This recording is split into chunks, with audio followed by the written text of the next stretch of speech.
Meanwhile, unions representing postal workers across Western New York, they are hoping to get legislation passed that they say would better protect them while on the job. Buffalo has reported a recent string of robberies and assaults against letter carriers. And of course, it's a trend that we've seen here in Rochester over the fall. Natalie Kutchko has more on the efforts to keep mail deliveries safe.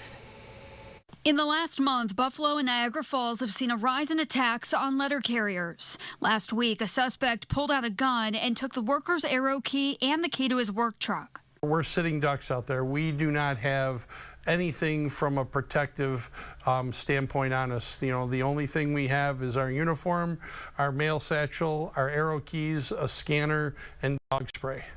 And that's obviously not going to do the trick when you turn around. And in the one instance, you know, out of Central Park, the carrier was a combat veteran, and when he turned around, there's a gun pointed at his face, and he told me he could see the bullet at the other end of the barrel. The Protect Our Letter Carriers Act was introduced at the start of the year and would secure funding for safety upgrades on equipment and infrastructure. So far, the bill has a majority of support in the U.S. House. We would love for it to be by the end of the year. The goal is sooner than later. One of the changes would include an overdue upgrade to postal workers' arrow keys, which are the most sought after. The bill would also bring harsher penalties on suspects. Either get where you scan to get in a box, or you get a key that is electronic, and then if it's stolen or lost, you can turn it off right then and there. Right now, we just have a key, and if it's taken, there's nothing we can do.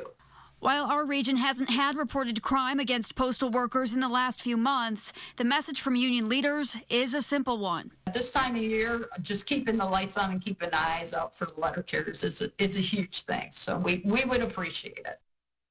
We do have some local updates on those cases we saw over the fall. There are still no suspects in custody for any of those robberies against Rochester area letter carriers. As for the shooting that took place outside the USPS Henrietta plant back in October, which was isolated, that investigation is ongoing as well. Adam, Teresa, back to you.